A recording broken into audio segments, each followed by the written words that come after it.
Waalaikumsalam Waalaikumsalam. warahmatullahi wabarakatuh.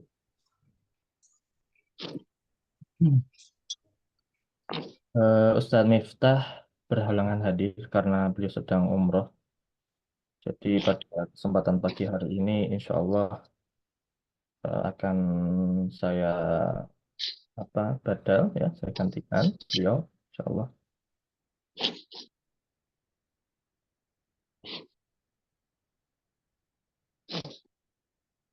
Bentar ya, sambil nanti dulu.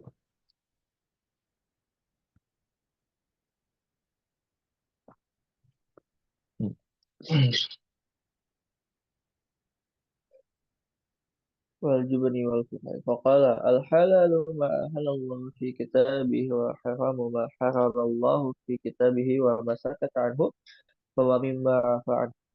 قال أبي سوى في الباب عن المغيرة وهذا حديث غريب لا نعرفه مرفوعا إلا من هذا الوجه.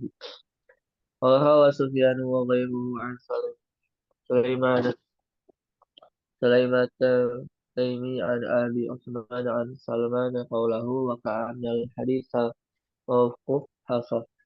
وسألت البخاري عن هذا الحديث فقال ما أراه محفوظا وهو سفيان عن سليمان التيمي عن أبي عثمان عن سلمان موقوفا.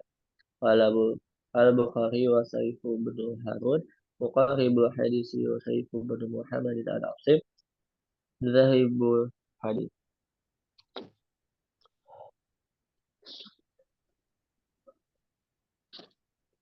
Sebentar, nggak bisa.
Baik.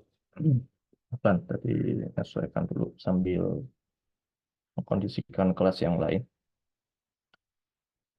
Baik, kita mulai ya. Bismillahirrahmanirrahim. Alhamdulillahirabbil alamin.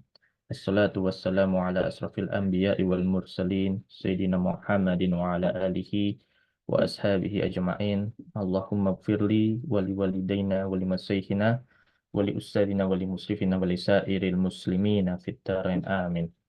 Alhamdulillah ikhwatul kiram, hafizakumullah. Pada kesempatan pagi hari ini kita akan melanjutkan kajian Sunan At-Tirmidzi ya, yang insya Allah pada kesempatan pagi hari ini kita akan membahas berkaitan dengan Hikayatul Ijma' fi Sunan At-Tirmidzi ya.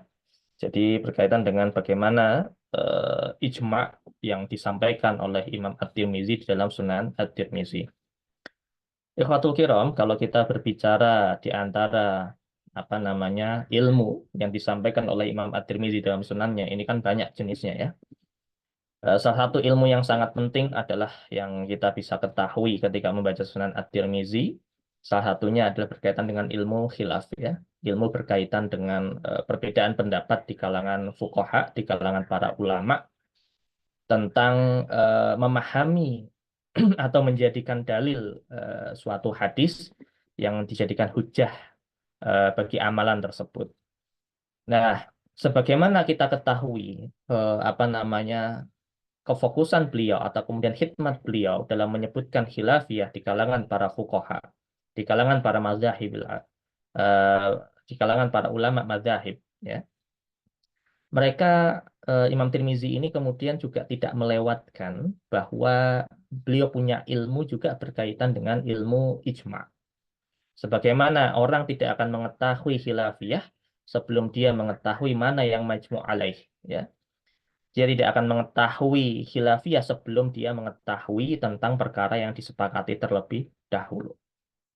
Jadi tidak mungkin seseorang menyatakan ini itu ada perbedaan pendapat, sedangkan dia tidak mengetahui mana-mana perkara yang kemudian dianggap sebagai suatu perkara ijma. Dan kalau kita berbicara ijma, ini terkadang ilmu yang agak diremehkan atau bukan tidak agak diremehkan ya. Jadi ilmu yang kurang mendapatkan perhatian, ya. Karena rata-rata kaum muslimin berfokus pada dua dalil saja biasanya, yaitu kepada Al-Quran ataupun As-Sunnah An-Nabawiyah. Ya. Sedangkan ijma sebagai dalil yang ketiga ini kadang-kadang kurang mendapatkan perhatian sebagaimana dua dalil-dalil yang sebelumnya. Ya, kita tahu bahwa Al-Quran pasti setiap kaum muslimin untuk memiliki kitab tersebut, ya. Karena itu bagaimanapun adalah kitabullah, ya. Kemudian As-Sunnah An-Nabawiyah, hadis-hadis An-Nabawiyah, hadis syarif, ini juga sebagian besar kaum muslimin memilikinya, bahkan apa namanya, dengan beragam ya, beragam apalagi kita belajar di Khodimus Sunnah juga pasti harus memiliki tentang kitab hadis Nabawi. Ya. Nah, yang ketiga ini kitab ijma ini kadang yang kaum muslimin itu jarang, ya, jarang dapati, jarang miliki, bahkan jarang yang tahu bahwa ada kitab yang menghimpun tentang perkara-perkara yang disebut sebagai ijma, perkara-perkara yang masuk dalam perkara majmu' alaih, perkara yang disepakati. Nah, dalam beberapa referensi ya, kalau kita lihat misalnya kitab yang pertama kali dianggap pertama kali menyusun perkara-perkara ijma itu diantaranya adalah kitab Al-Ijma yang ditulis oleh Imam Al-Munziri, ya, Imam Al-Munziri An-Naisaburi, yang mana beliau wafat tahun 318 Hijriah, ya, kitabnya seperti ini.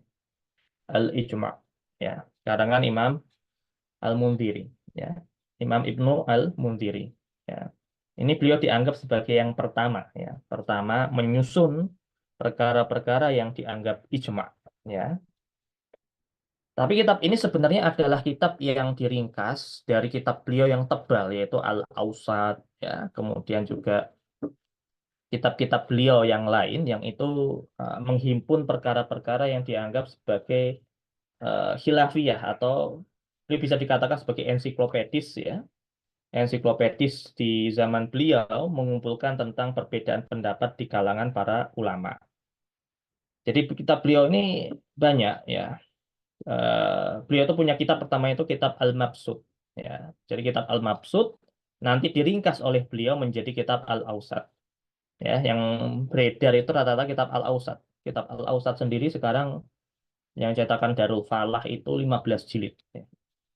Yang Al-Mabsut saya belum pernah lihat, ya. Kalau di pasaran belum pernah lihat kitab Al-Mabsut setebal apa. Tapi kalau kitab Al-Ausat ini kalau di pasaran cetakan di antara cetakan yang terbaik yaitu Darul Falah itu 15 jilid, ya, kitab Al-Ausat. Kemudian beliau ringkas lagi menjadi kitab Al-Ishraf, ya.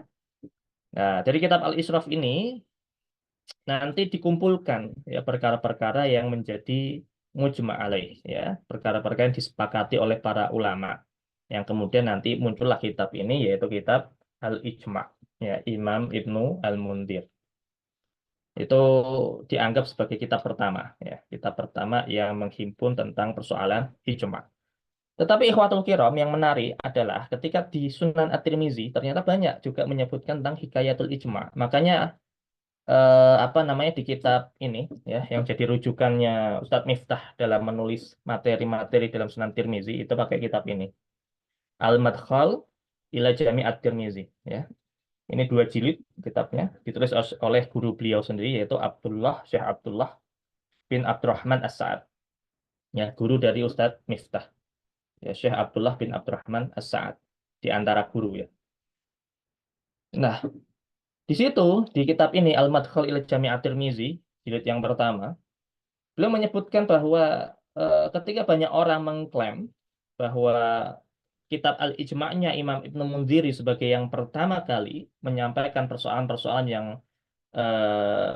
ijma', ya, maka beliau membantah bahwa Imam At-Tirmizi itu lebih dahulu daripada Imam Ibnu Munziri dalam mengumpulkan persoalan-persoalan yang menjadi ijma'.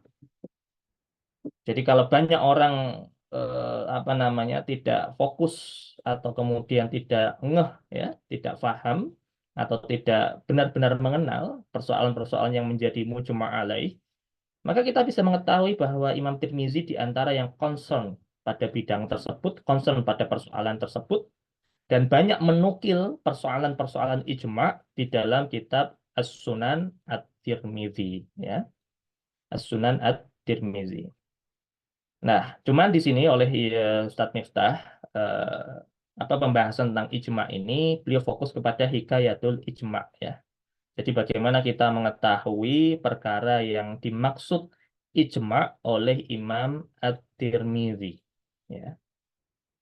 Dan sebelum kita masuk pada hikayatul ijma dalam Sunan At-Tirmizi, kita harus tahu ikhwatul kiram bahwa definisi ijma ini beragam, ya.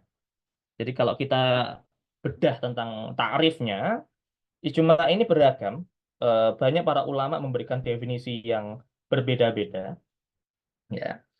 Tetapi ijma ini kemudian kita bisa batasi pada 2 definisi yang sering muncul atau sering digunakan para ahli usul, ya, di kitab-kitab mereka.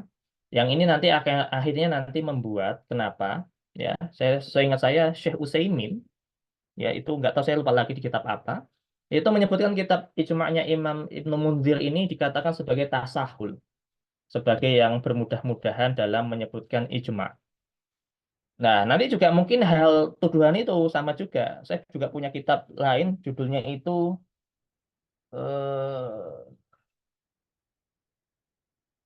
Masail Fiqhiyah, ya, Masail Fiqhiyah, atau kitabnya itu saya lupa lagi judul lengkapnya, tapi yang jelas itu kitab menjawab pertanyaan ketika ada yang menuduhkan bahwa Imam An-Nawawi juga bermudah-mudah dalam mengatakan ijma.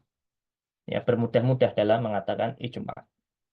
Nah, terkadang orang yang terburu-buru atau mudah menghukumi ijma yang dinukil oleh beberapa ulama ini dianggap sebagai tasahul atau bermudah-mudahan dalam mengatakan ijma. Problem ini sebenarnya kalau kita runut itu akan mengakar kepada akan kembali kepada tentang ta'rif atau definisi, ya. Jadi definisinya berbeda-beda. Nah, yang dianggap tasahul, misalnya kayak Imam Ibnu Munzir ini misalnya, dia dianggap tasahul karena meskipun ada mukhalifnya, ada yang menentang yang disepakati itu tetap dimasukkan ijma oleh Imam Ibnu Munzir, ya. Sedangkan kalau di kitab-kitab yang lain seperti Raudhatul Nadhir dan yang lain, itu rata-rata hanya menyebutkan bahwa ijma itu ketika ada mukhalifnya maka gugur ijma'nya, ya, atau hal-hal yang kemudian menjadi pendapat jumhur terus kemudian ada mukhalifnya, ya, maka mukhalif itu menjadi sah untuk menggugurkan ijma.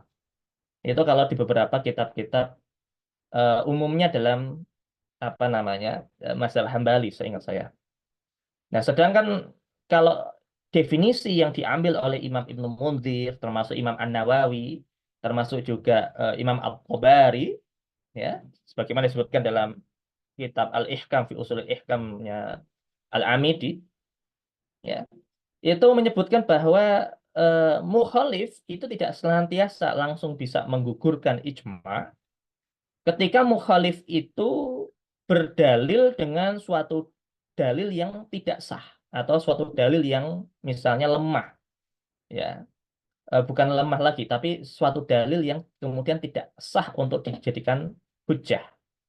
Misal contoh, tentang ijma apa namanya bahwa Rasulullah Shallallahu Alaihi Wasallam itu dilahirkan di hari Senin ya.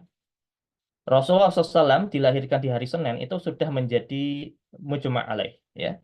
Sudah menjadi kesepakatan ya. Dan ini didukung oleh dalil-dalil as-sunnah yang sangat sharih. Sharih lagi sahih ya. Nah, tetapi ada ternyata mukhalif yang menyatakan bahwa Rasulullah Shallallahu Alaihi Wasallam itu lahir bukan di hari Senin, tetapi di hari Jumat, ya, di hari Jumat. Dan pendapat ini rata-rata disandarkan kepada sebagian Syiah, ya, sebagian Syiah yang menyatakan bahwa Rasulullah Shallallahu Alaihi Wasallam lahirnya itu di hari Jumat, ya.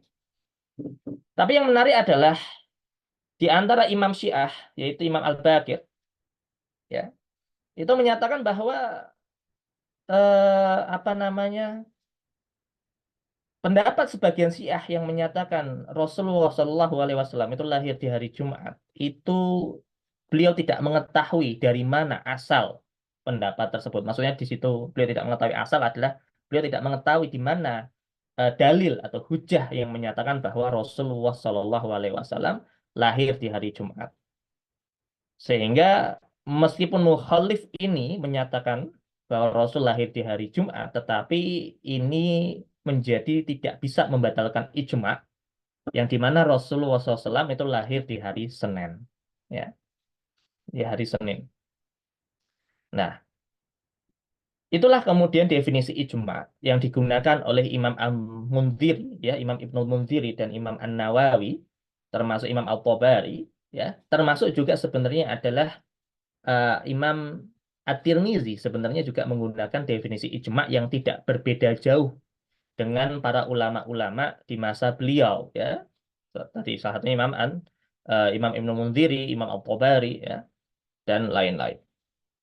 Begitu. Jadi kalau ada kita mendapati misalnya ketika ulama tersebut menyatakan ijma, terus kemudian ternyata kita dapati ada akwal ya yang mukhalif, yang berbeda pendapat dengan yang dinukilkan ijma'nya, maka harus diteliti ulang apakah mukhalif ini memiliki dasar argumentasi atau tidak. Ya, memiliki dasar argumentasi atau tidak. Gitu. Ya, kalau dia memiliki dasar argumentasi, maka dasar argumentasinya termasuk argumentasi yang bisa diterima atau sah secara ilmu usul, atau ini sebenarnya adalah pendapat yang syadzah, ya, pendapat yang syadz seperti itu.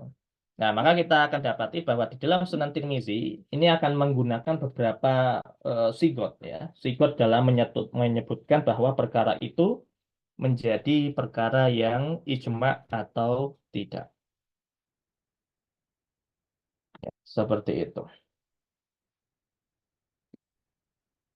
Nah, di sini dikutipkan, ya, ya, dikutipkan oleh Ustadz Miftah tentang apa namanya,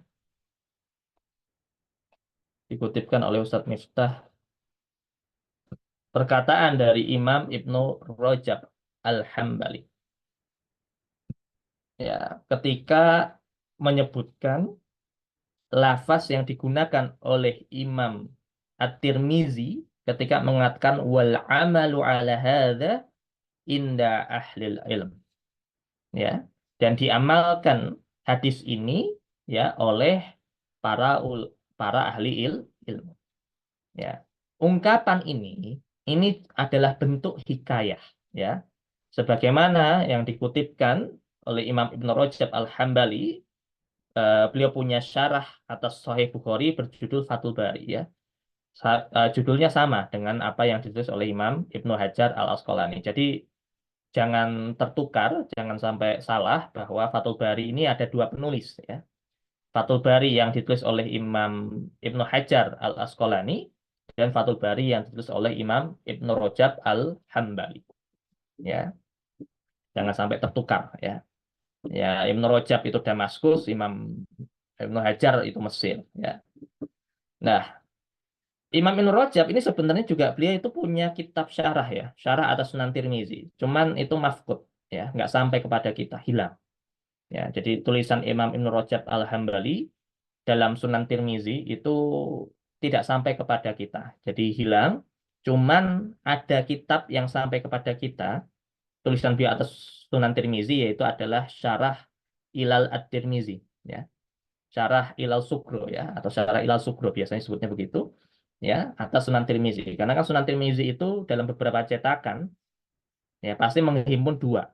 Pertama Sunan Tirmizi, terus di akhir biasanya disebutkan Ilal Sugronya ya. Ilal kitab Ilal Sugronya Imam At-Tirmizi.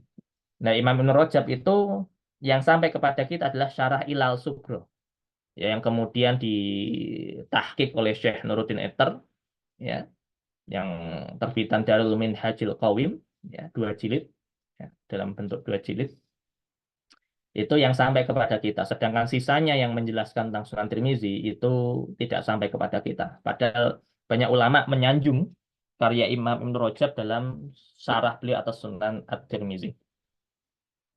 Nah, di sini karena kita nggak dapatkan di kitab apa, karena kitabnya nggak sampai kepada kita ya, tapi kita bisa gali pendapat beliau di kitab Fathul Bari ya, yaitu syarah atas Sahih Al-Bukhari. Di mana beliau mengatakan wa dzakara Tirmidzi fi kitabihi annal amala ala dzalika inda ahli ilmi minas sahabah wa man ba'dahum wa hadza kalamu yaqtadhi hikayatul ijma' ala dzalik. Ya, bahwa disebutkan oleh Imam Ibnu Rajab ketika Imam Tirmizi menyebutkan di dalam sunannya bahwa sesungguhnya hadis itu diamalkan ya ala dzalik ya, atas hadis tersebut ya. Sesungguhnya amal atas hadis tersebut itu digunakan indah ahli ilm, ya, diamalkan oleh para ahli ilmu, ilmu, ya, minas sahabah di antara sahabat, waman ba'dahum, eh, ya, dan setelah dari para sahabat, ya, tabiin dan tabiut tabiin, ya. Maka dikatakan bahwa wahada kalam, kalimat ini, ya, kalimat ini wal amalu ala hadza inda ahli ilm ini adalah kalam yang yaktadhi ya, yang dimaksudkan adalah hikayatul ijma. Ini berkaitan dengan hikayah ijma atau menyatakan itu ijma ya. Ya, wa min ba'dihim berarti ya, minas sahabah wa min ba'dihim. Nah, itu ini menjadi hikayah ijma ya, hikayah ijma. Jadi ungkapannya wal amalu ala hadza inda ahli ilm ini diantara bentuk ungkapan Imam Tirmizi sebagai ijma. Dan kalimatnya banyak sebenarnya, tidak ada amalu ala hadza inda ahli ilm. Ya, kalau disebutkan di kitab Al-Madkhal itu ada beberapa ungkapan, salah satunya misalnya mengatakan bahwa huwa qaul ammah ahli ilm. Dan ini adalah perkataan umum oleh para ahli ilmu. Ya, apa atau kadang beliau juga menyebutkan dengan ungkapan lain misalnya Pak la na'lam bainahum fi dzalika ikhtilafan ya, kami tidak mengetahui di antara para ulama, di antara ahlul ilmi berbeda pendapat atas hal tersebut. Itu juga hikayat atau sigot yang digunakan untuk menyebutkan itu ijma atau tidak ya,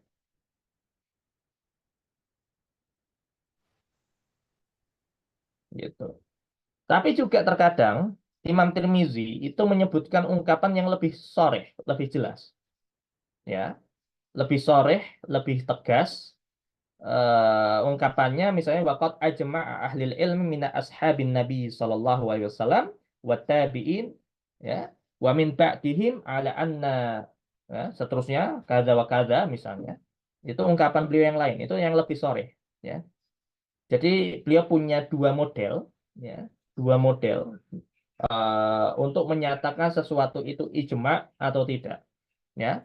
Yang pertama adalah bentuk hikayat yang seperti itu, dan yang kedua adalah ungkapan ijma yang lebih sore atau yang beliau jazmkan, tegaskan bahwa ini ijma. Ya, begitu. Jadi ada beberapa ungkapan yang beliau bisa pilih. Ya, begitu. Begitu ya. Jadi apa namanya ini di antara kita harus pahami dulu apa struktur berpikirnya Imam At-Tirmizi. Jadi ada dua model ya. Yang model pertama itu yang beliau memang tegaskan bahwa ini ijma, yang beliau langsung mengatakan ini mujma atau ijma ya, ungkapan-ungkapan yang bermakna ittifaq ya, bermakna ada kesepakatan. Atau yang kedua, yaitu bentuk yang secara tidak langsung. Yang itu kemudian disebut dengan hikayatul ijma. Yaitu tadi ya, ungkapan-ungkapan wal amalu ala hadza inda ahli ilm, atau kemudian wa ammatu ahli ilm ya. Wa qaul ammah inda ahli ilm dan seterusnya. Ya, ungkapan-ungkapan yang semisal yang menunjukkan ini adalah pendapat jumhur atau pendapat kebanyakan atau diamalkan oleh seluruh ahli ilmu, hal-hal yang semisal ya. Jadi tidak langsung menyebutkan ittifaq tapi menyebutkan yang kedua. Nah, terkadang ikhwah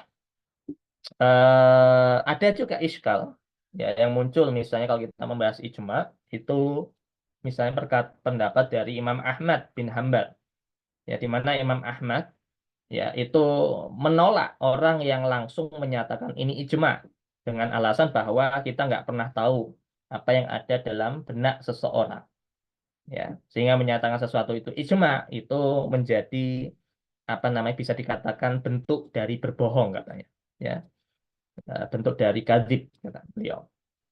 Nah, cuman para ulama kemudian merinci tentang hal tersebut ya. Salah satunya dia menyatakan, Imam Ahmad menyatakan itu untuk yang mengklaim adanya ijma setelah masa tiga generasi awal, sahabat, tabiin, dan tabiut tabiin ya.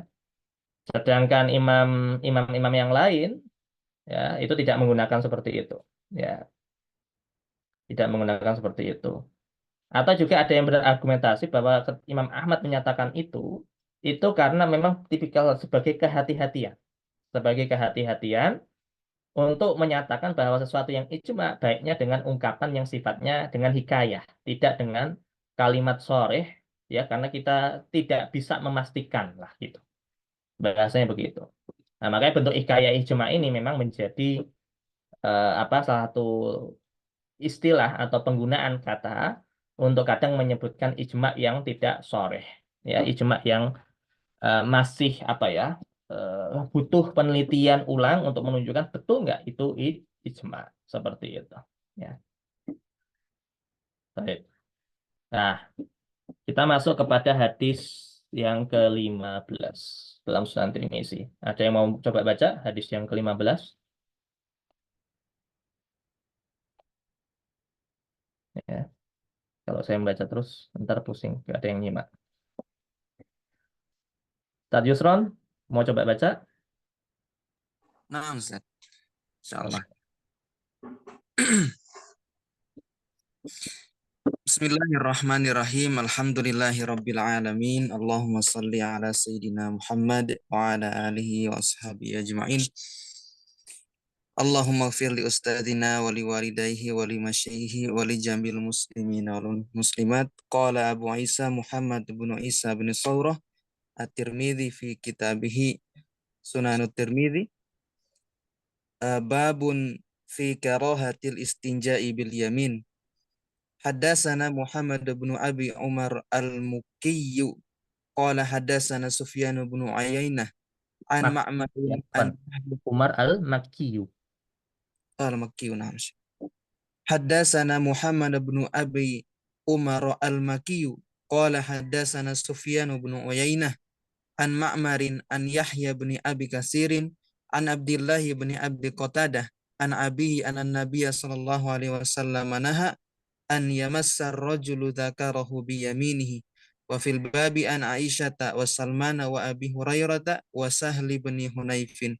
Hadha hadisun hasanun sahihun wa Abu Qatadah tasmuhu Al-Haris bin bin Rib'iyyin wal amalu ala hadha inda ahli ilmi karihul istinja'a bil yamin. Baik, syukran, Ustaz. Nah, ini hadis berkaitan dengan babu fi karohatil istinja bil yamin ya. Imam Tirmizi menyebutkan babnya sebagai bab tentang kemakruhan apa namanya istinja ya dengan tangan kanan ya, dengan tangan kanan. Di mana kita bisa melihat dalam hadis ini ya, ini adalah hadis yang Imam Tirmizi ungkapkan dengan ungkapan apa? Hadisun hasanun sahihun ya. Bisa dilihat di situ ya, disebutkan sebagai hadisun hasanun sahihun. Sini ada ini. Ya. Jadi ungkapan ini ya, ini menjadi ungkapannya Imam At-Tirmizi. Ya. Hasanun sahihun. Kita tahu bahwa Ustaz Miftah mungkin sudah sampaikan ungkapan hasanun sahihun untuk Imam At-Tirmizi itu bisa beragam ya bentuknya.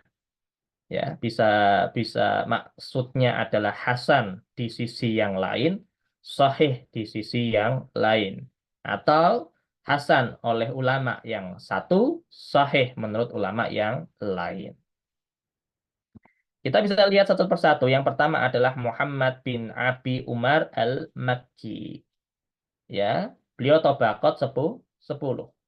Ya, guru dari Imam At-Tirmizi. Ya, tabaqat 10.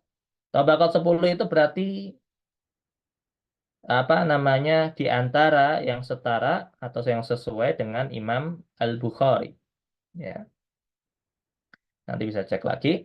Ya, di mana beliau punya martabat apa? Di sini ditulis SH. Ya, maksudnya adalah soduk.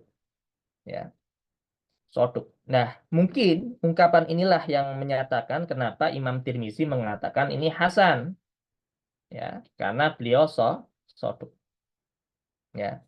Jadi ketika kita mendapati satu hadis, terus kenapa kok ini kita bisa katakan ini Hasan, yang satu Sahih, yang satu Doif misalnya, adalah ketika kita mendapati derajat atau martabat yang paling rendah dari susunan sanatnya. Jadi meskipun sisa yang lain adalah sikoh, sikoh, sikoh, sikoh ya, bagi yang tobakot 3 sikoh, tobakot 5 sikoh, tobakot 7 sikoh, tobakot 8 sikoh ya. Tapi yang tobakot 10 ini guru dari Mudawin menyatakan soduk ya. Maka ini apa namanya sah ya, sesuai ketika dikatakan bahwa ini hadis hasan inda ulama ya. Secara ulama mutaakhirin juga ini dinyatakan sebagai hasan. Ya, hadisnya hasan. Ya, begitu. Ini maka sesuai ketika dikatakan hadisun hasanun sahihun. Ya. Hasan menurut salah satu komentar ulama. Ya, seperti itu. Itu kalau kita sederhanakan ya. Kalau kita sederhanakan seperti itu. Jadi ketika kita dapati kok soduk, meskipun yang lain sih kok, ya sudah. Jadi kita menilainya dari yang paling rendah. Ya, yang paling rendah soduk kan gitu ya. Maka ini yang kita nilai bukan yang sikoh-sikohnya. Ini kan yang paling tinggi. Jadi kalau kita mendapati satu sanad, terus kita cek satu persatu martabatnya ini apakah soduk, apakah sikoh, sikoh, dan seterusnya. Maka yang kita jadikan patokan penilaian adalah yang paling rendah di antara jajaran sanad yang ada. Kalau misalnya ada di antara jajaran sanadnya ini doif, maka otomatis status hadisnya jadi doif, meskipun yang lain sih sikoh. Ya, begitu. Jadi kalau misalnya nomor 3 atau bakot 3 nih sikoh, atau bakot 5 sikoh, atau bakot 7 doif, atau bakot 8 sikoh, atau bakot 10 soduk. Kira-kira hadisnya jadi apa? Ada yang tahu nggak? Kira-kira hadisnya jadi apa? Kalau misalnya susunannya begitu. Ini biar ada bayangan dulu kalau apa belajar hadis nanti. Doif, Ustaz. Jadi doif. Karena tobakot 3 sikoh, 5 sikoh, 7 doif misalnya, 8 sikoh, 10 soduk. Soduk ini memang lebih rendah daripada sikoh, tapi doif lebih rendah lagi daripada soduk. Maka yang kita nilai ketika kita mau menilai suatu sanad, maka dinilai yang paling rendah di antara susunan sanad yang ada. Gitu ya. Seperti itu. Jadi semoga biar nggak bingung ya. Jadi gimana sih nentuin sesuatu itu sahih, hasan, dhaif, itu dari situ. Ya, dari caranya begitu. Nah, kembali soduk itu kan martabat memang untuk menyebutkan hadis hasan ya. Karena apa? Sisi tidak sempurna dari sisi dobet ya. Jadi soduk itu kan untuk menyatakan seseorang rawi yang dia itu jujur. Berarti kan secara keadilan dia itu baik, ya keadilannya itu baik. Tetapi dari sisi dobetnya, dari sisi IQ-nya, kepintarannya, kecerdasannya tidak sebaik apa namanya tadi kejujurannya. Jadi bisa aja apa? Dia meriwayatkan itu ada kemungkinan salah karena hafalannya yang tidak sebaik ya rawi-rawi yang sikoh gitu ya. Jadi hafalannya atau catatannya tidak sebaik rawi-rawi yang sikoh. Sehingga dia kalaupun ada kesalahan, kesalahannya itu tidak disengaja. Itu untuk rawi yang soduk ya. Jadi rawi soduk itu adalah rawi yang kalaupun dia salah dalam meriwayatkan, kesalahannya itu tidak disengaja. Ya, tidak disengaja. Baik, kembali ya. Muhammad bin Abi Umar Al-Makki, ya, Makki itu sebagai nazilnya, dan kita bisa melihat ini termasuk adalah silsilah Al-Makkiyah, ya. Silsilah Al-Makkiyah ini susunan sanadnya adalah sanad-sanad Makkiyah, di mana dari Muhammad bin Abi Umar Al-Makki meriwayatkan dari Sufyan bin Uyainah yang beliau juga Al-Makki, ya, An Ma'mar Al-Makki, An Yahya bin Abi Katsir Al-Makki, dan dari Abdullah bin Abi Qatadah, ya, dan di bapaknya semuanya adalah Makkah, ya. Ya, bahwa di mana Rasulullah Shallallahu Alaihi Wasallam, kita nggak akan bahas yang lain, Sufyan bin Uyainah dan lainnya, karena udah semua di sini tertulis ya, sikoh, sikoh, sikoh, ya. Kalau saya harus rincikan nanti jadi bingung ya, tapi secara umumnya ini sanadnya sebenarnya bisa kita katakan sahih kalau tidak ada Muhammad bin Abi Umar Al-Makki, ya. Itu bisa menjadi sahih harusnya ya. Tapi karena ada Abu Umar Ibnu Abi Umar Al-Makki, yaitu Muhammad bin Abi Umar Al-Makki, hadis ini menjadi Hasan begitu. Di mana dari Abdullah Afan, dari Abi Qatadah ya, dari Abi Qatadah, dari Abi Qatadah, di mana Rasulullah Shallallahu Alaihi Wasallam itu pernah melarang ya naha an yamassa ar-rajulu dzakarahu biyaminih, ya, di mana Rasulullah SAW pernah melarang ya untuk mengusap ya mengusap apa namanya mengusap zakarnya, mohon maaf, alat kemaluannya, ya, alat kemaluan laki-laki dengan tangan kanannya, ya.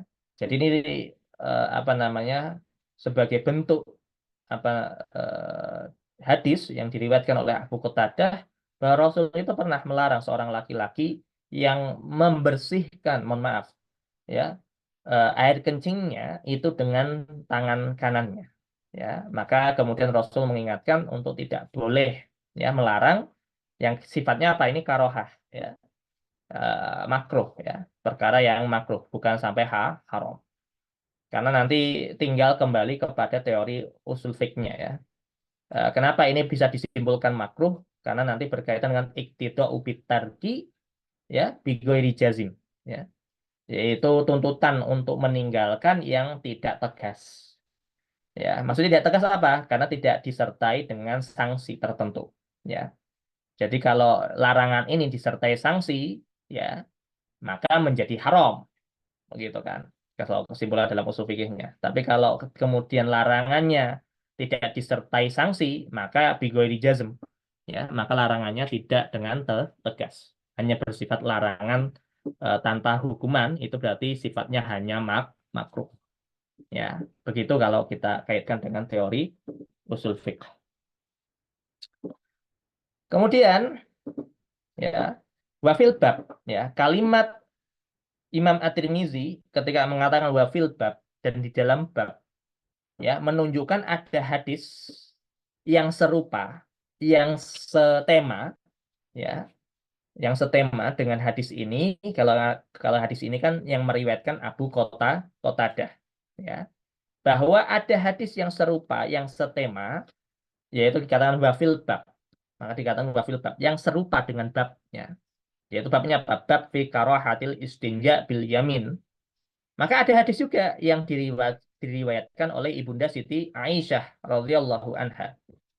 Ya, itu juga sama ya tentang hal ini. Ya, kalau di Sunan Tirmizi cetakan Darussidik disebutkan ya, nomor hadisnya masing-masing dan riwayat siapa. Ya, saya cuma kita Sunan Tirmizi Darussidiknya ada harus ngambil dulu, ngambil di atas. Jadi ya sudah kita yang di PowerPoint aja ini ya. Nah, itu disebutkan. Nah, dari riwayat Ibunda Siti Aisyah ada yang serupa. Kemudian ada riwayat dari Salman Al-Farisi juga ada. Ya, ada juga riwayat dari Abu Hurairah dan Sahal bin Hunayf. Ya, jadi ada sekitar 1, 2, 3, 4, 5 dengan Abu Qatadah. Ada 5 sahabat yang meriwayatkan hadis yang setema atau satu bab ini sama. Ya, yang sama dalam babnya. Ya, meskipun nanti lafaznya bisa berbeda-beda. Ya, lafaznya bisa berbeda-beda. Jadi matan hadisnya bisa beda-beda. Tapi maknanya atau babnya sama. Ya. Nah, kita bisa dapati Ibunda Siti Aisyah, Salman, Abu Hurairah, Sahal bin Hunayf ini meriwayatkan hal yang serupa. Nah, kemudian tadi ya sudah kita jelaskan hadza hadisun hasanun sahih ya sudah. Kemudian di sini ya ini di antara apa namanya ilmu yang disampaikan oleh Imam Tirmizi adalah ilmu tentang ma'rifatul asma ya, pengetahuan atas nama ya, pengetahuan atas nama. Maka nanti saya kurang tahu kalau di pertemuan biasanya Ustadz Miftah sering nggak menyebutkan tentang Qawaidur Rijal, kaidah-kaidah nama-nama rawi. Sering nggak? Sering, sering, Ustaz. Sering ya. Nah, itu memang di antara tabiat berarti masih menggunakan. Karena kemarin beliau sempat bilang kelihatannya agak berat kalau harus ngaji Al-Bayan. Dalam Sunan Tirmidzi disertakan Al-Bayan agak berat kelihatannya begitu. Tapi ini menjadi ilmu pembuka ya, cakrawala ikhwatul kiram semua, bahwa namanya belajar hadis itu setidaknya kita harus ma'rifatul asma. Kita tahu nama-nama rawi. Kita familiar dengan nama-nama rawi, apalagi nama-nama sahabat. Ya, maka tadi dikatakan di sini Abu Qatadah. Ya, ini kan berarti kan nama kunyah. Ya, nama kunyah. Nama asli beliau siapa? Al Haris bin Ribain. Ya, Al Haris bin Ribain. Ya, Abu Qatadah nama aslinya Haris bin Ribain. Ya, ini namanya ilmu yang apa namanya yang berkutat dengan hal semacam ini ya memang ulama ahli hadis ya. Kalau sekedar baca matan itu bukan ulama ahli hadis. Itu mah ulama fikih, ulama usul. Itu fokus bahas hadisnya dan bahas matannya. Tapi kalau fokus namanya siapa, benar nggak Abu Qatadah itu namanya Fulan. Si ini tuh namanya aslinya siapa? Itu karena memang menjadi concern, menjadi fokusnya ulama ahli hadis ya. Begitu. Baik. Ya, kembali. Nah, kemudian Imam Tirmizi melanjutkan dengan mengungkapkan wal amalu ala hadza inda ahlil ilmi karihu al istinja'a bil yamin. Ya, bahwa wal amalu ala hadza ya diamalkan dan hadis ini menjadi amal inda ahlil ilmi oleh para ulama, oleh para ahlul ilm. Di mana apa? Makruhnya istinja bil yamin, ya, menggunakan bersuci ya istinja ya dengan tangan kanan ya. Gitu. Jadi istinja dengan tangan kanan ini menjadi makruh ya dan ini menjadi kesepakatan oleh para ahli ulama. Nah, sekarang kita cek. Ini kan ungkapan Imam At-Tirmizi, hikayat Imam Tirmizi dalam menyebutkan ijma. Apakah ungkapan ini atau ijma yang dinukil oleh Imam At-Tirmizi ini tepat atau tidak? Sesuai atau tidak? Maka kita bisa lihat, tengok. Ya, di slide selanjutnya. Ya, kita akan dapati ya, tentang dalil ijma dalam kitab Mausu'atul Ijma ya. Ini kitab Mausu'atul Ijma ini 19 jilid ya tebalnya. Ya, kitab yang mengumpulkan seluruh ijma-ijma yang ada. Yang paling mudah, yang paling murah ya ini ijma'nya Imam Ibnu Munzir ya. Cuman sejilid tipis. Tebelnya paling cuma 100, 200-an. 200-an halaman. Nggak sampai 250 bahkan. Sampai deh 250. Ya, 256 ya. Jadi kitabnya tipis, ijma'nya Imam Ibnu Munzir ya. Kalau ada juga ijma'nya Ibnu Hazm, nah ini baru tebel, Maratibul Ijma' lumayan lah. Satu jilid tebelnya sampai 700-an ya, 700 halaman. Kalau yang Maratibul Ijma' karangan Imam Ibnu Hazm ya. Ada juga yang karangannya siapa namanya? eh kok bisa.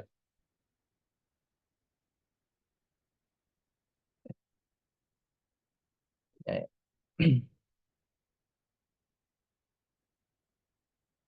Nah, baik. Kembali ya. Jadi disebutkan dalam kitab Mausu'atul Ijma' bahwa ini hal yang serupa itu ada disebutkan di Mausu'atul Ijma' tentang an-nahyu anil istinja bil yamin, larangan istinja dengan tangan kanan, ya, gitu. Nah, ini menjadi apa namanya bahwa ijma yang disebutkan oleh Imam Tirmizi itu bukan hanya Imam Tirmizi saja yang menyatakan itu ijma, ya. Bahkan di kitab Mausu'atul Ijma' ini juga disebutkan bahwa ini termasuk ijma, ya. Ini termasuk ijma. Maka di sini dikatakan al istinja bil yamin manhiyu anhu fin nususi sharihah. Ya, bahwa istinja dengan tangan kanan ya manhiyu ini dilarang anhu ya atas perbuatan istinja bil yamin itu fin nususi sharihah dengan nas-nas yang jelas ya. Waqad naqala ijma'u fihi ba'dul ulama wal maqsudul ijma' ala annahu manhiyu anhu duna dukhulul fi tafsilat ya. Jadi yang disebut dengan ijma yang dilarang di situ itu tidak masuk dalam perincian. Jadi maksudnya ini umum saja, tidak dalam merinci. Ya, sifatnya umum. Ya. Siapa yang menukil ini ijma? Yang pertama adalah Imam At-Tirmizi. Ya, Imam At-Tirmizi. Disebutkan haitsu yaqul ya yang tadi ya wal amalu ala hadza inda ammati ahli ilm.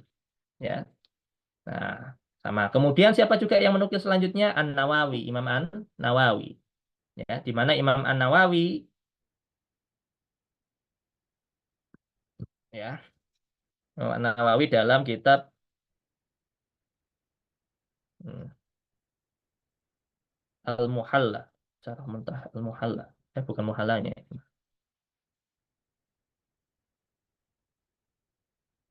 Di kitab Al-Bukhari, kitab Al-Wudu, bukan kitab Bukhari.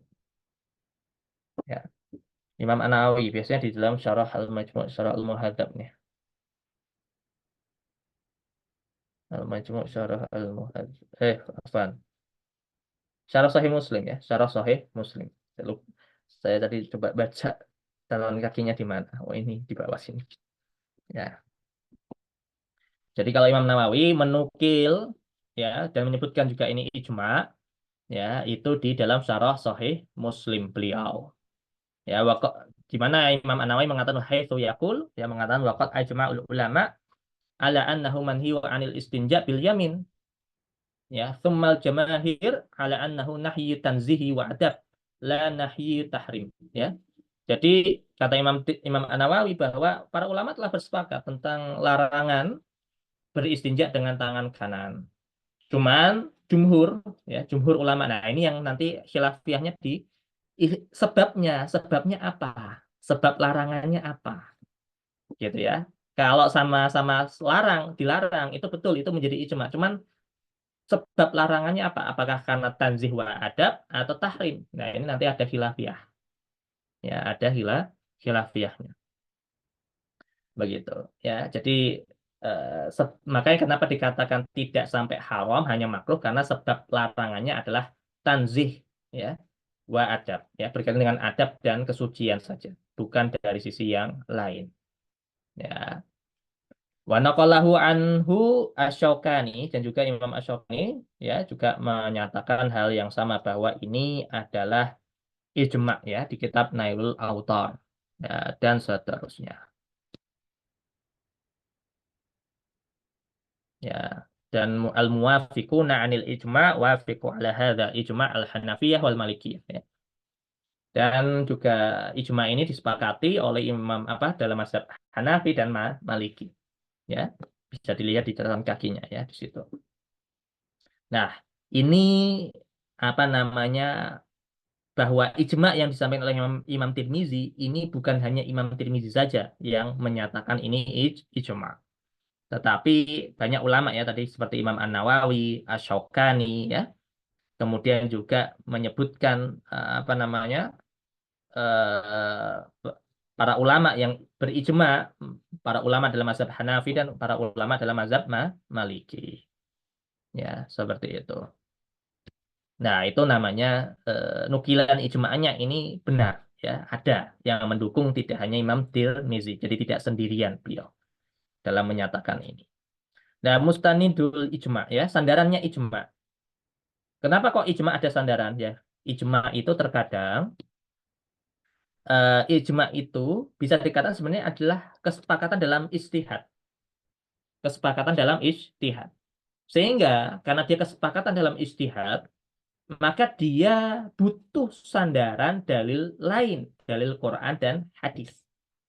Ya, dalil Quran dan hadis. Itu menjadi sandaran ijma.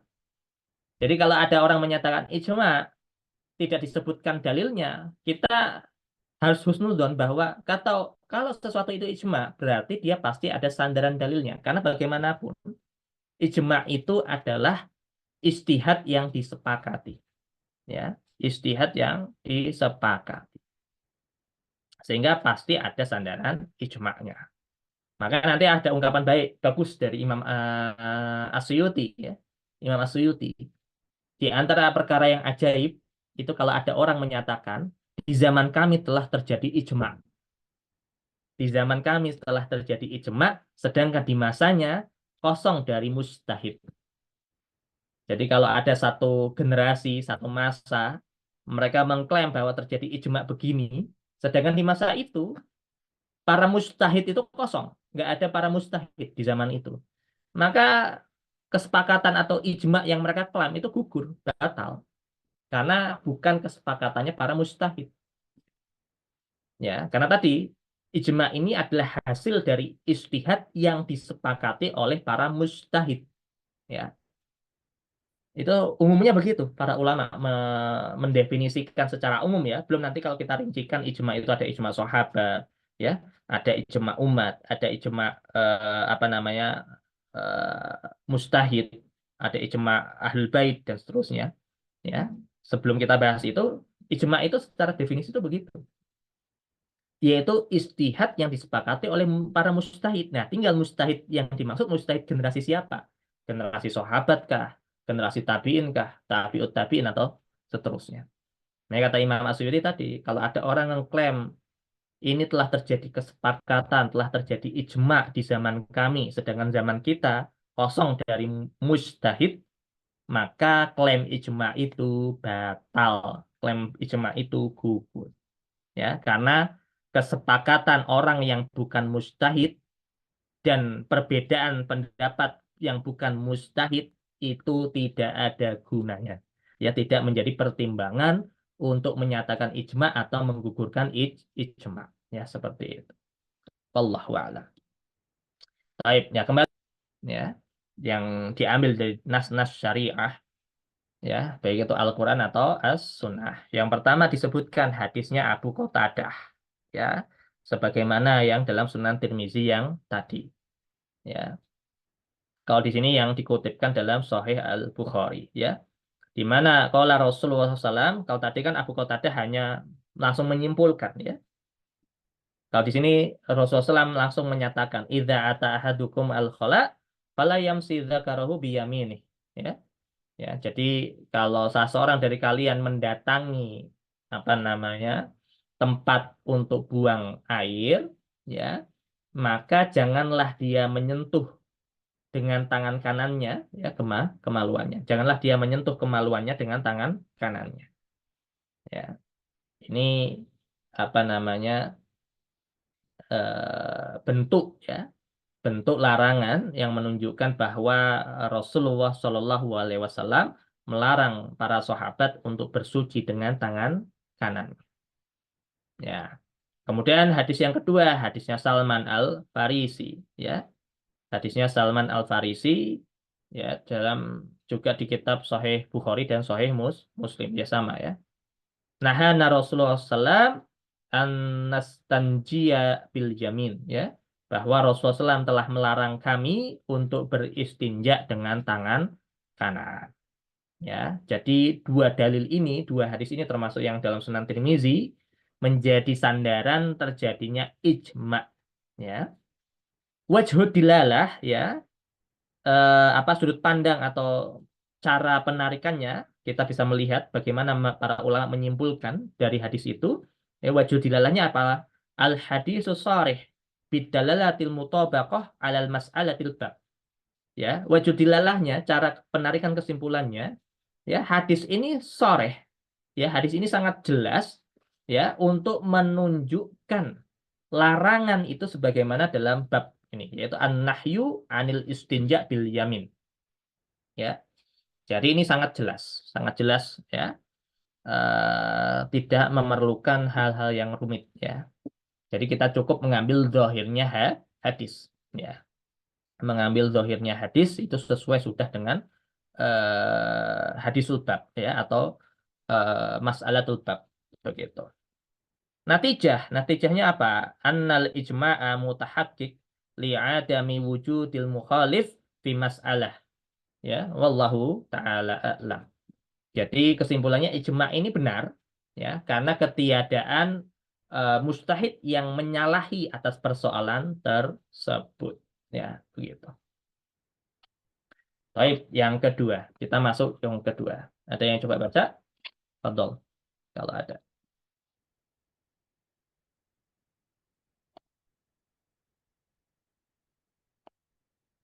Siapa? Mau coba baca? Ustaz Teguh, mau coba? Ustaz, Fadol. Bismillahirrahmanirrahim. Haddatsana Qutaibah qala haddatsana Malik bin Anas an Nafi'in an ibni Umar qala la ana rajulun ra'atahu wa farraqa an-nabiy sallallahu alaihi wasallam bainahuma wa alhaqal walada bil ummi. Hadza haditsun hasanun sahihun wal amalu ala hadza inda ahli ilmi. Baik. Ya, yang pertama ini mengingatkan kembali, ya. Kalau membaca hadis, kalau ada kalimat haddasana, meskipun tidak ada tulisan kola di sini, maka bacalah kola. Kola haddasana Qutaibah, ya. Kalau ini kan ada, ya, yang setelahnya. Kola haddasana Malik. Nah, terus kemudian yang kadang sering kelewat adalah ketika menyebutkan nama sahabat. An Ibni Umar, ini kan sahabat, ya. An Ibni Umar, maka meskipun di sini tidak ada kalimat tarodin itu radhiyallahu anhu, kan gitu, ya. Maka kalau sudah di akhir kalimat sampai kepada sahabat, maka ungkapkanlah apa sebutkanlah tarodinnya. Ya, kalau Ibnu Umar ini kan bapaknya sahabat, ya. Ibnu Umarnya sahabat, maka bacanya dua, radhiyallahu anhuma, ya. Tapi kalau bapaknya nggak sahabat, hanya sahabat itu saja yang sahabat, maka radhiyallahu anhu, kan begitu. Kalau perempuan berarti radhiyallahu anha dan seterusnya. Baik, yang pertama kita lihat dulu diriwayatkan oleh Imam Qutaibah, ya. Imam Qutaibah Tabaqat 10 Siqah. Malik bin Anas Tabaqat 7, ya, Siqah, jelas, ya. Kemudian Nafi, ya, Tabaqat 3 Siqah. Ibnu Umar Tabaqat 3 Tabaqat 1 Sahabi, ya, sahabat. Nah, ya, jadi secara kesimpulan ini hadisnya sahih, ya, hadisnya sahih karena Siqah semua, ya. Dan termasuk ini hadis Ali-nya Imam Tirmizi ya. Di antara hadis Ali-nya Imam Tirmizi atau hadis yang punya sanad tertingginya Imam Tirmizi itu salah satunya adalah hadis ini. Ya. Ya, jadi ini termasuk sanad yang tertinggi yang dimiliki oleh Imam At-Tirmizi. Ya, makanya beliau mengatakan di sini hadza hadisun hasanun sahihun. Ya, ada ungkapan yang lain hasanun sahihun itu kadang ada kalanya maksudnya adalah ini sebenarnya pada derajat kesahihan. Ya, meskipun derajat kesahihannya masih ada yang tadi ya, khilafiyah. Nah, meskipun ini Imam Tirmizi sendiri lebih mengambil pendapat ini ya, hadis yang termasuk saya sendiri Afan ya, saya sendiri termasuk yang menganggap bahwa hadis ini sahih karena apa? Sikoh semua. Ya. Sikoh dan silsilahnya silsilah yang silsilatul zahab ini. Jalur emas ya. Ini hadis sahih jalur emas.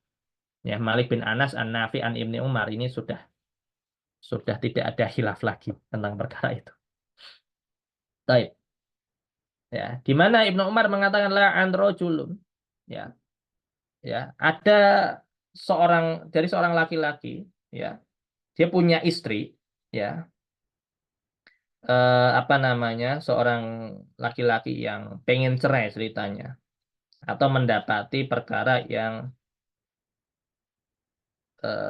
afan la'ana jadi bersumpah ya afan la'ana ini bersumpah li'an ya bersumpah karena apa suami menuduh istrinya berzina ya la'ana rojulun imro'atahu ya ada seorang laki-laki yang menyumpahi ya yang bersumpah ya menuduh istrinya berzina ya jadi ini kasusnya kan begini ya ikhwah ya kalau misalnya ada seorang suami mendapati misalnya istrinya telah berzina.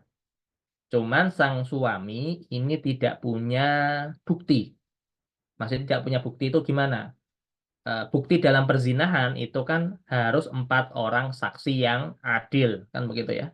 4 orang saksi yang adil yang melihat, mohon maaf, penetrasi dari apa namanya kemaluan laki-laki kepada kemaluan perempuan. Nah, ini kan harus disaksikan oleh 4 orang yang adil, kan begitu. Peristiwa semacam ini kan sebenarnya sulit untuk bisa terjadi. Ya. Bagaimana bisa seorang yang adil itu menyaksikan, ya, seorang yang berzina, terus kemudian mereka hanya menyaksikan tanpa kemudian menghentikannya. Kalau belum terjadi, kecuali memang menyaksikan 4 orang ini pas sudah terjadi. Ini jarang terjadi, sulit sekali, ya. Bisa mendatangkan bukti perzinahan itu sulit sekali. Cuman memang syariat Islam datang memberikan privilege ya untuk suami ya untuk suami sendiri atau istri ya ketika mendapati suami atau istrinya itu berzina ya dan tidak bisa menghadirkan 4 orang saksi. Maka kalau mau ditempuh bisa aja ditempuh dengan cara li'an ya dengan cara li'an. Li'an itu tadi ya sumpah ya untuk menyatakan bahwa pasangannya itu telah berzina. Ya. Cuman di sini ada pembahasan apa tentang konsekuensi dari li'an. Ya, konsekuensi dari li'an. Nah, nanti kita bahas. Ya, jadi ada seorang laki-laki yang meli'an istrinya, wa farraqa Nabiyyu sallallahu alaihi wasallam bainahuma. Kemudian Rasulullah SAW menceraikan, memisahkan di antara keduanya. Wal haqqa walada bil ummi dan hak anak itu kepada ibunya. Hadis ini ya tadi Imam Tirmizi mengatakan hadza hadisun hasanun sahihun wal amalu ala hadza inda ahlil ilm. Dan ini menjadi ijma. Apa ijma'nya? Kita lihat. Ya. Ya, yaitu mula'inatu taharrumu ala zawjiha tahriman mu'abbadan ya bahwa melakukan li'an ini menjadi apa namanya perkara yang akan mengharamkan suami istri secara abadan, mu'abbad ya, secara selama-lamanya. Jadi ketika sudah terjadi li'an ini ya, maka tidak ada konsekuensi rujuk sama sekali, bahkan haram untuk dinikahkan lagi ya. Jadi ini lebih parah daripada sekedar talak 3. Ya, lebih parah sekedar dari talak 3. Kalau talak 3 masih bisa nikah lagi selama istrinya nikah sama orang lain dulu. Ya. Tapi kalau li'an ini tidak punya konsekuensi seperti itu, konsekuensinya lebih parah. Bahkan tadi ya suami istri tidak boleh menikahlah lagi selama-lamanya, selama-lamanya. Ingat, selama-lamanya. Hati-hati. Jadi jangan mudah menuduh ya pasangan kita itu berzina, bahkan sampai melaknat, sampai bersumpah. Nah, ini bisa jatuh ke li'an. Meskipun li'an ini biasanya nanti harus disaksikan di depan pengadilan. Ya, harus disaksikan oleh qadhi.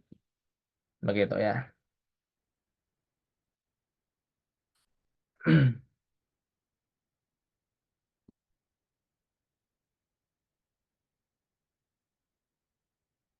Ya, yang menarik di sini ya disebutkan dalam Mausu'atul Ijma' di sini ya, ketika syariat Allah ini ya langsung terjemahkan aja karena sudah mau jam ini ya 15 menit lagi ya 10 menit lagi apa ya. Ketika Allah mensyariatkan li'an ya antara suami istri ya, maka dalam hal ini kalau terjadi li'an di antara keduanya, mereka tidak boleh menikah selama-lamanya ya, tidak boleh menikah selama-lamanya. Baik itu benar atau tidak.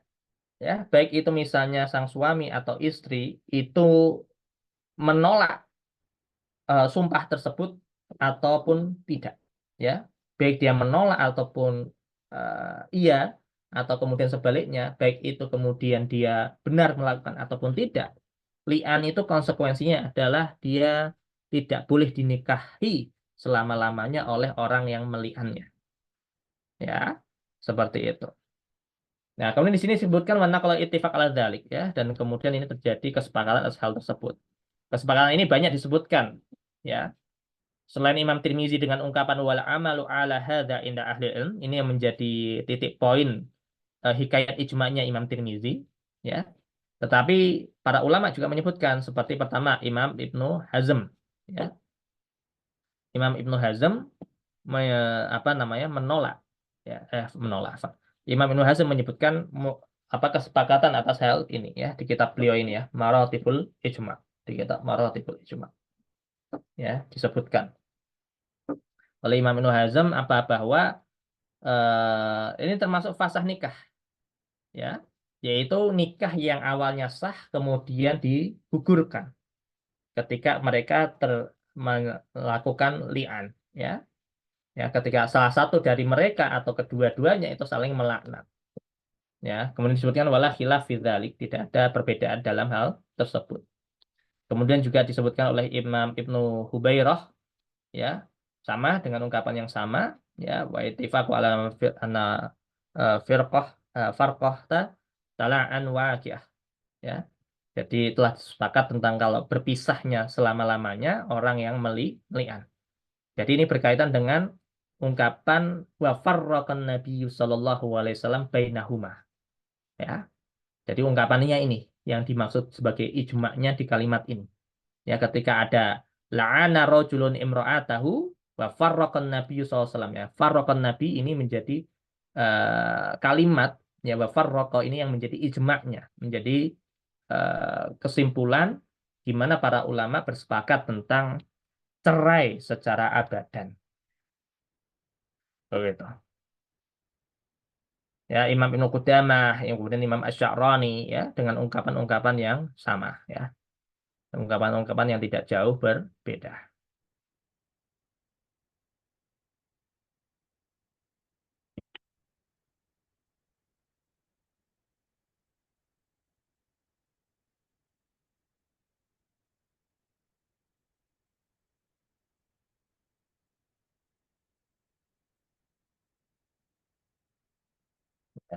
Nah, kemudian dasar dalilnya apa? Dasar dalilnya adalah apa yang disebutkan oleh oleh hadis Ibnu Umar ya yang tadi kita baca ya, ya. Tapi ini dalam riwayat yang lain sebenarnya. Apa? Dalam riwayat yang lain di mana Ibnu Umar itu kemudian melaknat apa bahwa Rasulullah SAW ya, ketika mendapati dua orang yang saling tadi ya melakukan li'an, maka tafarraqa la yajtama'an, ya, maka tidak boleh disatukan kembali, tidak boleh dinikahkan lah lagi, ya. Itu hadis dari Ibnu Umar yang mana dari Rasulullah SAW yang menyatakan ketika ada dua orang yang melakukan li'an, ya, maka kalau sudah terjadi ini harus dipisahkan dan tidak boleh disatukan lah lagi, ya, harus dipisahkan dan tidak boleh disatukan lah lagi.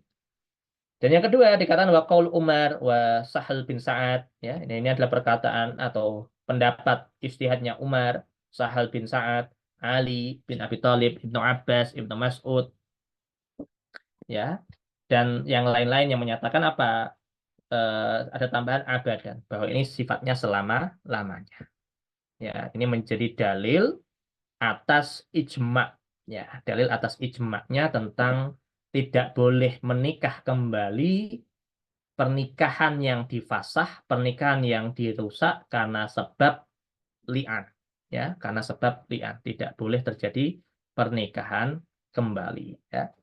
Seperti itu. Dan banyak lagi dalam kitab Al-Madkhal ila Jami' Tirmizi tentang contoh-contoh apa namanya contoh-contoh tentang tadi ya ijma dalam Sunan At-Tirmizi. Cuman Ustaz Miftah hanya menyebutkan yang samar saja. Ini yang sifatnya samar. Kalau yang soreh ya itu ungkapannya bisa tadi ya jelas sekali gitu ya. Jelas sekali. Waqad ajma, ya. Jelas kalimatnya langsung seperti itu. Ya, wa hadza alladzi ajma'u alaihi ahlul ilm, ya. Kalimatnya kalimat yang soreh. Wa huwa ma ajma alaihi. Nah, dah, itu ungkapan-ungkapan yang lebih sore kalau dalam Sunan Tirmizi. Ya, bisa dilihat sendiri ya. Mas saya nggak tahu ya, Al-Madkhal ila Jami' At-Tirmizi itu sudah ada PDF-nya apa belum ya? Kalau yang tapi kalau fisiknya saya ada, kalau yang PDF-nya mungkin nanti bisa dicari ya. Kalau ada yang mau bisa nanti coba share aja di grup kalau ketemu PDF-nya. Ya. Tapi kalau mau kitabnya bisa juga pesan di saya ada, ya, masih ada kalau nggak salah 3 set lagi, ya. Maka kalau ilah Jami'at Tirmizi. Taib, sampai sini dulu, wallahu a'lam bissawab. Taib, ada yang ditanyakan terlebih dahulu, ya, tafadhol kalau ada yang ditanyakan.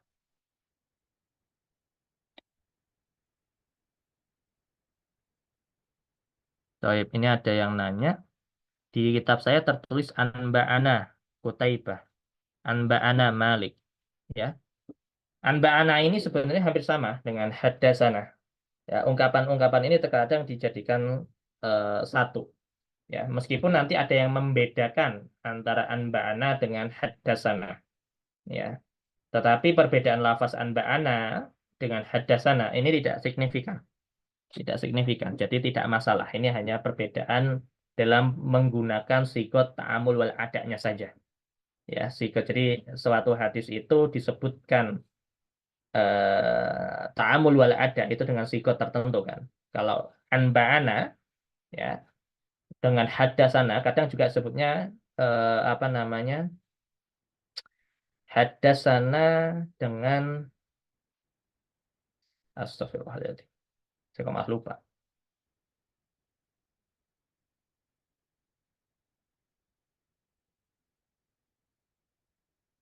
Kalau di Musnad Imam Asy-Syafi'i itu sering pakai model sami itu bisa tapi bukan sami itu, bentar.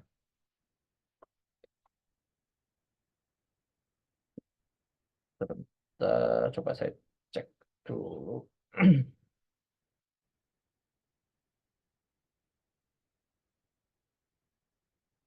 Akhbarona asalnya. Jadi bisa pakai akhbarona, bisa anba'ana. Maknanya sama, ya. Karena memberitakan kan. Anba'ana ini kan maknanya memberitakan. Hadasana itu kan berarti menceritakan kepada kami. Akhbarona berarti kan mengkabarkan kepada kami. Anba'ana memberitakan kepada kami. Jadi ini konteksnya sama sebenarnya ya. Jadi hadasana, akhbarona, anba'ana itu sama sebenarnya. Ya. Meskipun nanti ada memang yang membedakan antara hadasana itu kalau guru yang nyampaikan ke murid. Jadi misalnya saya bacakan hadisnya ya kepada ikhwatul kiram semua, maka itu hadasana. Ada yang begitu. Kalau kemudian ada satu murid yang membacakan, terus yang lain dengar, maka itu nanti akhbarona. Ya, anba'ana itu kemudian dikatakan setara dengan anba'ana. Akhbarona afan. Ya, jadi akhbarona anba'ana itu sama. Kadang dimanai sama. Yaitu murid mewakili guru ya membacakan kitab ya. Tadi misalnya saya minta ke beberapa apa namanya para ikhwatul kiram ya untuk membaca satu orang gitu ya membaca. Nah, maka dalam periwayatan hadis kalau mau dibedakan antara hadasana akhbarona anba'ana, maka ini masuknya akhbarona atau anba'ana. Seperti itu ya. Wallahu a'lam. Itu ya kalau mendapati perbedaan anba'ana dan yang lain. Jadi tiga istilah ini hampir sama. Anba'ana, akhbarona, dan haddasana. Ya, sama. Beda kasus kalau sifatnya nanti sifatnya an fulan, an fulan. Nah, itu nanti beda. Atau kemudian annahu qol. Annahu qol itu sama dengan an.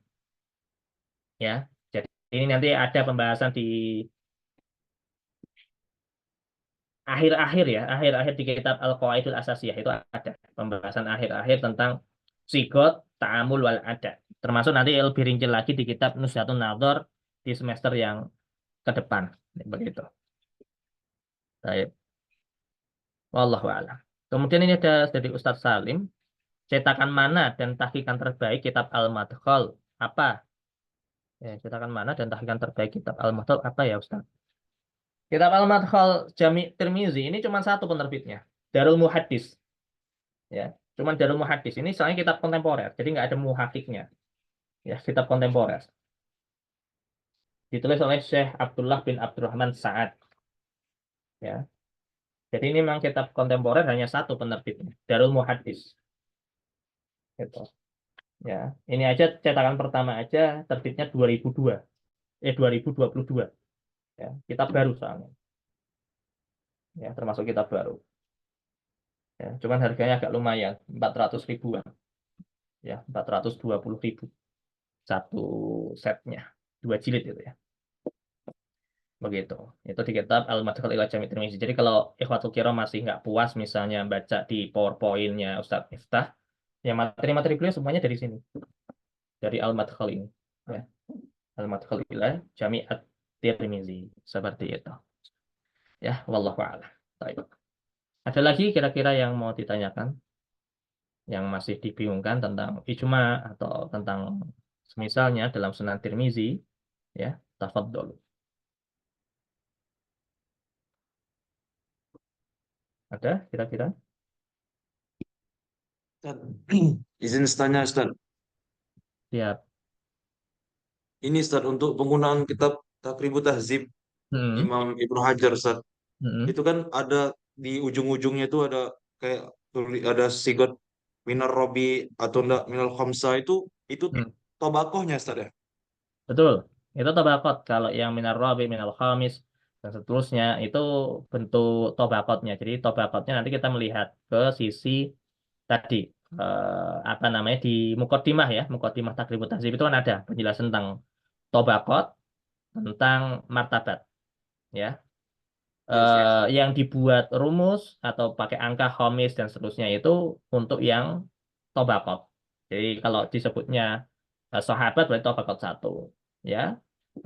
Disebutkan atsaniyah tabaqat 2 berarti maksudnya adalah kibaru tabi'in dan seterusnya. Jadi bisa dilihat melacaknya di Muqaddimah Taqribut Tahzib. Iya, Seperti baik. itu. Ada lagi dibingungkan kalau itu. Kalau rumusnya juga ada ya di Muqaddimah di depan itu. Jadi kalau ada huruf ain, huruf apa namanya mim atau kadang angka 4 ya. Angka 4 itu maksudnya kalau angka 4 berarti Sunan Arba'ah gitu ya. Jadi rawi ini adalah rawi-rawi di Sunan Arba'ah. Kalau ada huruf mim berarti itu Muslim, ba berarti Bukhari, ain berarti itu muttafaq alaih berarti seluruh kutubus sittah ada rawi itu gitu. Nah, kita bisa melihat begitu. Seperti itu kalau di takribut tahzib. Jadi kalau takribut tahzib harus sering baca muqaddimahnya. Muqaddimah takribut tahzibnya biar hafal, biar familiar. Seperti itu.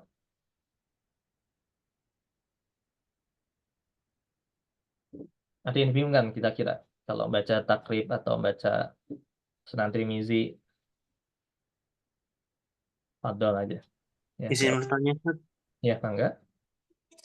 Ada beberapa nomor hadis saya baca Hmm. ada 3, Ustaz. Ada hadis itu hasanun gharibun sahihun atau hasanun gharibun sahihun, itu ada 3, Ustaz. Itu maksudnya gimana, Ustaz? Itu nanti ada materinya. Berarti belum disampaikan Ustadz Miftah ya. Ketika murokabnya sampai 3. Ya, tarkibnya sampai 3. Itu nanti ada penggunaan istilahnya. Meskipun kalau dibolak-balik ya. Hasanun sahihun gharibun atau hasanun gharibun sahihun. Ini nggak ada konsekuensi apapun. Jadi pembalikan hasanun sahih atau sahihun hasan. Ini sebenarnya tidak punya dampak yang signifikan. Sebagaimana disebutkan oleh Imam Al-Mizzi, istilah yang terbalik dalam Sunan Tirmizi itu tidak mempengaruhi istilah baru, tidak. Tapi itu masih menggunakan istilah yang lama, cuman memang dibalik saja. Misalnya sahihun gharib atau gharibun sahih. Ya, itu sama saja. Seperti itu. Ya, jadi kalau cuman beda kasus nanti kalau dia ada 3 tingkatan. Ya, 3 tarkibnya jadi 3. Hasanun sahihun gharibun. Ya, atau kadang ada ungkapannya sampai banyak ya. Tapi kalau tarkibnya 3 ini sekilas saja ya, biar nanti ada gambaran. Nah, sebenarnya ada materi khususnya itu. Kalau dikatakan hasanun sahihun terus gharibun, maka sebenarnya secara konteks hadis itu sanadnya 1. Ya, kalimat gharib itu menunjukkan bahwa hadis itu sanadnya cuma 1. Hasanun sahihun berarti menunjukkan tentang tadi penilaian para ulama bisa aja hasan, bisa aja sahih pada sanad yang 1 ini. Jadi gharib itu biasanya hanya untuk menunjukkan gambaran jalur sanadnya. Jadi kalau Imam Tirmizi mengatakan hadisun gharib atau hasanun sahihun gharib atau hasanun gharibun, itu konteksnya adalah hadis ini secara jalur itu cuma 1 jalur gharib gitu ya. Jalurnya cuma 1, maka dikatakan ada gharib. Sedangkan istilah hasanun sahihun ya itu menjadi kriteria atau kualitas dari sanadnya ya, kualitas sanadnya. Beda kasus kalau Imam Tirmizi hanya mengatakan hadisun gharibun ya, maka ini penghukuman atas sanadnya yang sanadnya kadang dhaif ya, sanadnya dhaif. Kalau Imam Tirmizi langsung mengatakan hadisun gharibun ya. Tetapi kalau ditarkib dengan istilah yang lain, maka gharib itu untuk menunjukkan keadaan sanad yang menyendiri ya, keadaan sanad yang menyendiri. Kira-kira bisa ditangkap seperti itu. Wallahu a'lam.